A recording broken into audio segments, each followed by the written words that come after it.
Hello guys, नमस्कार। आप सभी का स्वागत है अपने channel Shivnath CG Vyapam hub पर। मेरा नाम है विभोर कुमार श्रीवास्तव और आज हम देखने वाले हैं छत्तीसगढ़ प्रयोगशाला परिचारक भर्ती 2024 के लिए साइंस का प्रैक्टिस सेट 3। तो चलो देखते हैं पहला क्वेश्चन क्या है कि विद्युत धारा की का एसआई मात्रक क्या है। जो निम्न में से विद्युत धारा का एसआई मात्रक क्या है? तो इसका सही आंसर आपका ऑप्शन नंबर ए, एम्पियर।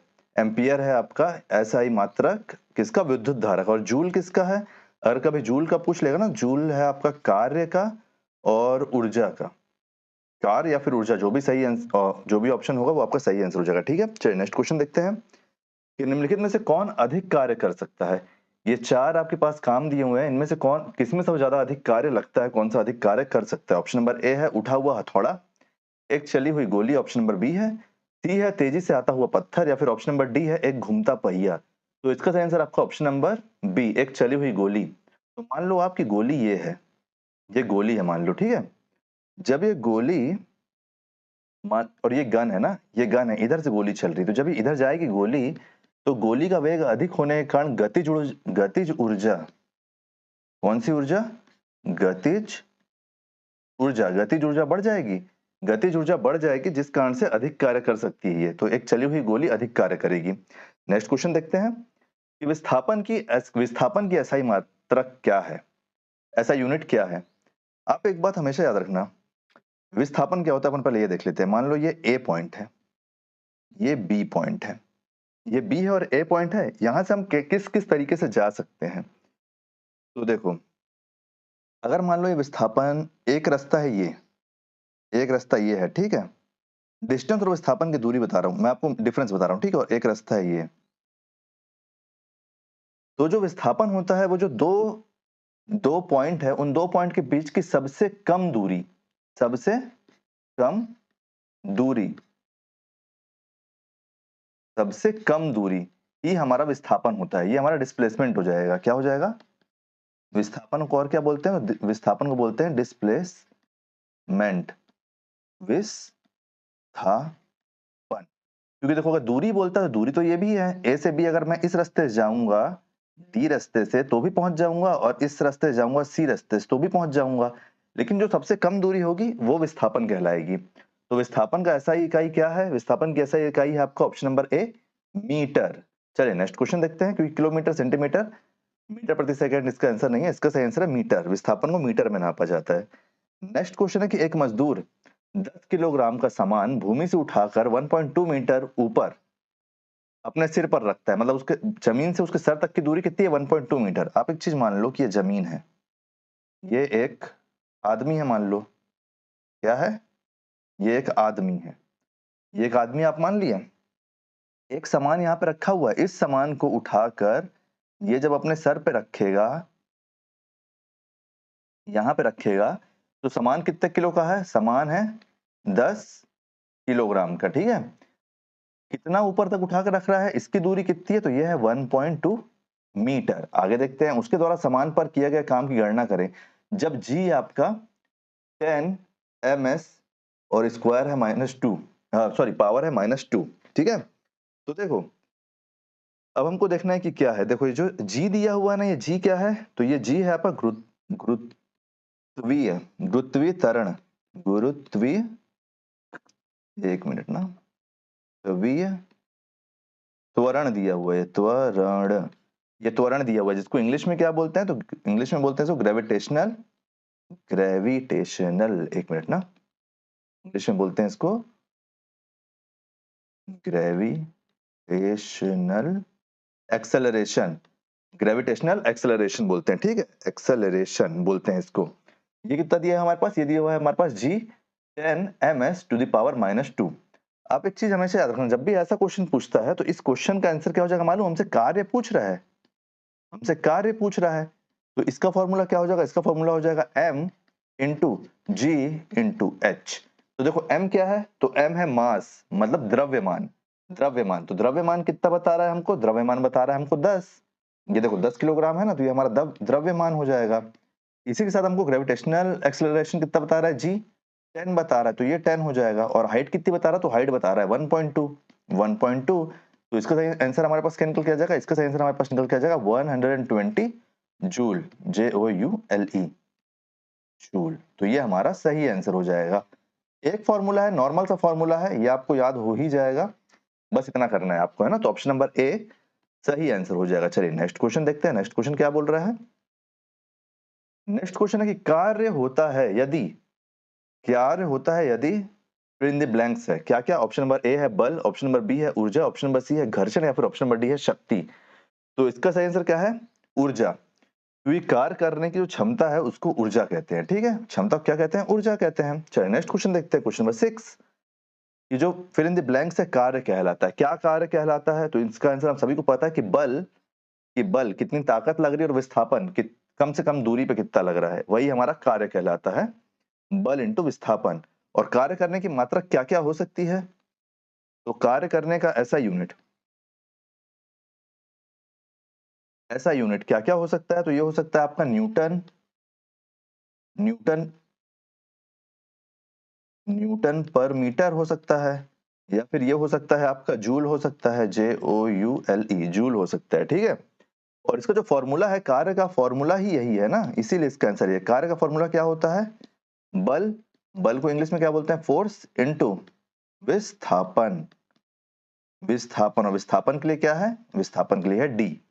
चलिए नेक्स्ट क्वेश्चन देखते हैं। ये डी में आप कैपिटल डी और स्मॉल डी भी हो सकता है, ठीक है, स्मॉल डी। एक मिनट, इसको मिटा के ही लिख देता हूँ ना, कैपिटल डी की जगह स्मॉल डी लिख देता हूँ, डी, डी। चलिए नेक्स्ट क्वेश्चन देखते हैं, क्वेश्चन नंबर 7, कि यदि अमोनिया गैस है, अगर अमोनिया गैस है तो कपूर क्या होगा, हमसे पूछ रहा है। कपूर क्या होगा, तो कपूर होगा ठोस। ऑप्शन नंबर बी हमारा सही आंसर हो जाएगा, क्योंकि अमोनिया तो गैस होती है ना। और अमोनिया गैस के बारे में अपन कुछ जान लेते हैं। कपूर को ठोस अवस्था में पाया जाता है ना, इसलिए ठोस लिखे अपन इसको। अमोनिया जो है वो गैस है, हवा से भी हल्की होती है अमोनिया। ये जो अमोनिया दिया हुआ है ना, यहाँ पे अमोनिया गैस जो है ये हवा से भी हल्की होती है, हवा से हल्की, हवा से हल्की होती है ये। और ये होती है रंगहीन, रंगहीन। और जो इसकी स्मेल होती है, जो गंध होती है, वो तीक्ष्ण होती है, बहुत तेज होती है, तीक्ष्ण गंध होती है। कभी आप केदारनाथ जाओगे या फिर उधर साइड जाओगे ना दर्शन करने, पहाड़ साइड, तो जो कपूर होता है, कपूर दिया जाता है वहां पे, जब सांस लेने में दिक्कत होती है ना, तो सूंघते हैं कपूर को, इसीलिए वहां पे कपूर के छोटे छोटे टिकिया बेची जाती है। सांस लेने में दिक्कत, लेने में दिक्कत होती है तो कपूर सूंघते हैं वहां पे, तो कपूर सूंघते हैं, ठीक है। ये बात आपको इसलिए पता होना चाहिए, कई बार इसको घुमा फिरा के पूछा जा सकता है। चलिए नेक्स्ट क्वेश्चन देखते हैं। यहाँ पे मैं अमोनिया की बात कर रहा था, ये वाली, और ये कपूर की बात है। नेक्स्ट क्वेश्चन, क्वेश्चन नंबर 8, कि मिश्रण प्रकृति में हो सकता है, क्या क्या हो सकता है, समांगी, विषमांगी, समांगी और विषमांगी दोनों, या फिर शुद्ध पदार्थ। तो इसका सही आंसर आपका ऑप्शन नंबर सी, विषमांगी और समांगी दोनों। समांगी क्या होता है, समांगी वो होते हैं जो दो पदार्थ आपस में मिलते हैं और पता नहीं चलता कि दो अलग अलग पदार्थ मिलकर एक पदार्थ बन गए, जैसे नमक और पानी का घोल, और पानी। अगर आप पानी में नमक को मिला दोगे तो क्या आप उसको बता सकते हो कि इसमें नमक मिला है कि नहीं। उसी प्रकार जैसे, और इसमें क्या हो सकता है, नमक और पानी हो गया एक। और मैं क्या बताऊं आपको इसका, एक आपका चीनी और पानी भी हो सॉरी, चीनी और पानी भी हो सकता है, शक्कर, शक्कर और पानी। और जो विषमांगी होता है वो होता है जो दो अलग अलग दिखते हैं एकदम, जैसे इसमें भी मैं पानी को ही ले लेता हूँ, पानी और तेल, पानी और तेल की, अगर मैं तेल को पानी में डालूंगा तो वो अलग ही दिखेगा ना, या फिर पानी और रेत, अगर मैं रेत डाल दूंगा तो वो अलग ही दिखेगा, पता चलेगा। तो समांगी और विषमांगी दोनों हो सकते हैं मिश्रण प्रकृति से में, ठीक है। नेक्स्ट क्वेश्चन, क्वेश्चन नंबर 9, निम्नलिखित में से कौन सा कथन गलत है, कि पदार्थ के कण स्थिर अवस्था में होते हैं। पहला ही गलत है, स्थिर अवस्था में हो ये जरूरी नहीं है, ठीक है, स्थिर अवस्था में हो जरूरी नहीं है। सेकंड क्या है, पदार्थ के कण बहुत छोटे होते हैं, हो सकते हैं। ऑप्शन नंबर सी क्या है, पदार्थ के कण एक दूसरे को आकर्षित करते हैं। ऑप्शन नंबर डी है, पदार्थ के कणों के बीच रिक्त स्थान होता है अगर ठोस है तो। नेक्स्ट क्वेश्चन, जैसे गैस है, गैस में तो नहीं है ना, गैस में मिला रहता है, वैसे अगर कंकड़ वगैरह है तो उसमें रिक्त स्थान होता है। नेक्स्ट क्वेश्चन है कि एक शुद्ध पदार्थ है, निम्नलिखित में से एक शुद्ध पदार्थ है, ये ए चीनी का घोल, B methane, option number C है आपका दूध, ऑप्शन नंबर डी है आपका वायु। तो इसका सही आंसर आपका ऑप्शन नंबर बी मीथेन, कि मीथेन एक शुद्ध पदार्थ है। मीथेन एक शुद्ध पदार्थ है क्योंकि ये शुद्ध अवस्था में पाया जाता है, ठीक है। आप मीथेन से एक बात आप और याद रखना कि ये प्राकृतिक गैस है। कौन सी गैस है? प्राकृतिक गैस, जिसको अपन इंग्लिश में नेचुरल गैस भी बोलते हैं। एक मिनट ना, एक मिनट, नेचुरल गैस भी बोलते हैं अपन इसको, नेचुरल गैस। इसको अपन मासी गैस भी बोलते हैं, मासी गैस, मार्च गैस, मासी नहीं मार्च, याद रखना, मार्च, मार्च गैस। कहीं पे कुछ लिखता हूं, अगर आपको समझ में नहीं आएगा ना तो आप मेरे को बता देना, ठीक है, मैं अगली बार से उसको सुधार के लिख दूंगा। मार्च गैस, मार्च गैस, मार्च गैस भी कहते हैं। ये ज्यादातर दलदली भूमि में पाई जाती है, दली दलदली जमीन में पाई जाती है, ठीक है, दलदली जमीन में पाई जाती है, पाई जाती है। चलिए नेक्स्ट क्वेश्चन देखते हैं। नेक्स्ट क्वेश्चन क्या बोल रहा है हमारा, कि एक मिश्र धातु किसका उदाहरण है? एक मिश्र धातु मतलब दो धातु जो आपस में मिलकर बनती है, वो किसका उदाहरण है? ऑप्शन नंबर ए है आपका कोलाइडल विलयन, ऑप्शन नंबर बी है आपका पायस, ऑप्शन नंबर सी है आपका ठोस विलयन, या फिर ऑप्शन नंबर डी है आपका विविध मिश्रण। तो इसका सही आंसर आपका ऑप्शन नंबर सी ठोस विलयन। दो या दो से अधिक रासायनिक पदार्थ के समांगी मिश्रण को विलयन कहते हैं, ठीक है, आप इस बात को हमेशा याद रखना। और ठोस विलयन, जब दो ठोस पदार्थ मिलते हैं तो उसको ठोस विलयन कहते हैं। चलिए नेक्स्ट क्वेश्चन देखते हैं। उससे मिश्र धातु बनती है ना, जैसे आपका पीतल हो गया, इसका एक परफेक्ट एग्जांपल क्या है? पीतल, पीतल, क्योंकि जब पीतल बनेगा तो आप उसमें देख के बता नहीं सकते कि इसमें क्या क्या मिला हुआ है, ठीक है, क्या क्या मिला हुआ है इसको आप बता नहीं सकते। चलिए नेक्स्ट क्वेश्चन देखते हैं, क्वेश्चन नंबर 12। लोहे में जंग लगना, इनमें से किसका सामान्य उदाहरण है? लोहे में जंग लगना पूछ रहा है। ऑप्शन नंबर ए भौतिक परिवर्तन, ऑप्शन नंबर बी ऊष्माक्षेपी परिवर्तन, ऑप्शन नंबर सी ऊष्माग्राही परिवर्तन, ऑप्शन नंबर डी रासायनिक परिवर्तन। तो इसका सही आंसर आपका ऑप्शन नंबर डी रासायनिक परिवर्तन। जब दो या दो से अधिक पदार्थों के रसायन आपस में मिलकर कोई नया पदार्थ बनाते हैं तो उसको रासायनिक परिवर्तन कहते हैं।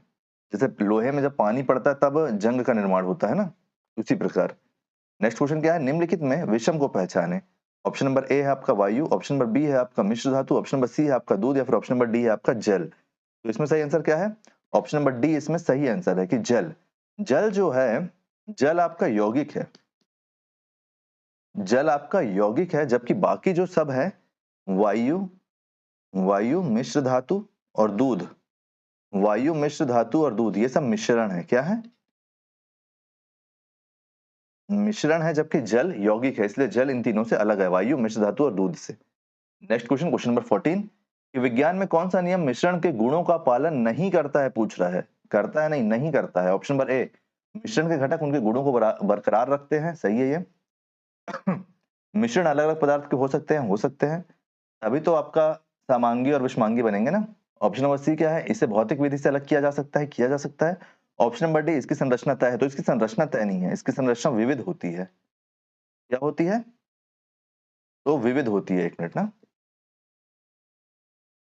मिट जा लाइन, मिट गई लाइन। क्या होती है? तो विविध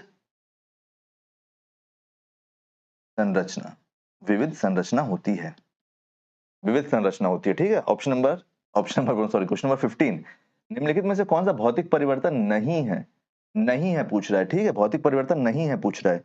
ऑप्शन नंबर ए क्या है? ठोसों का द्रवों में पिघलना, गैसों का द्रव्यों में द्रवीकरण, ऑप्शन नंबर सी है पदार्थों का क्या है, किण्वन, ऑप्शन नंबर डी है आपका द्रवों का गैसों में वाष्पीकरण, मतलब वेपोराइजेशन। तो इसका सही आंसर आपका ऑप्शन नंबर सी पदार्थों का किण्वन नहीं है, इसका भौतिक परिवर्तन नहीं है, ठीक है, यह एक रासायनिक परिवर्तन है। रासायनिक मतलब केमिकल रिएक्शन है, रासायनिक, रासायनिक परिवर्तन, रासायनिक प्रक्रिया, रासायनिक प्रक्रिया है ये, ठीक है। जैसे दूध से दही जो बनता है, दूध से दही का बनना, एग्जाम्पल के रूप में आपको बता रहा हूं, दूध है, दूध से दही बनना, दूध से दही बनना, गन्ने के रस से सिरका बनाना, गन्ने या फिर जामुन ये रस से सिरका बनाना। ये सब क्या है? ये सब है आपका रासायनिक परिवर्तन और ये पदार्थों का किण्वन है। सिरका बनाना। तो ये 15 क्वेश्चन हम यहाँ पे देखें जो बहुत इंपॉर्टेंट है आपके एग्जाम के लिए। इसके पहले के जो पार्ट है उनका लिंक का जो उनके प्लेलिस्ट का जो लिंक है मैं आपको डिस्क्रिप्शन में दे दूंगा, उसको जरूर चेक कीजिएगा। अगर वीडियो कैसे लगा आपको आप जरूर बताइए। वीडियो अगर पसंद आया तो वीडियो को लाइक कीजिए, वीडियो को शेयर कीजिए। आने वाले वीडियो के लिए चैनल में बने रहिए, चैनल को सब्सक्राइब कीजिए। Thank you.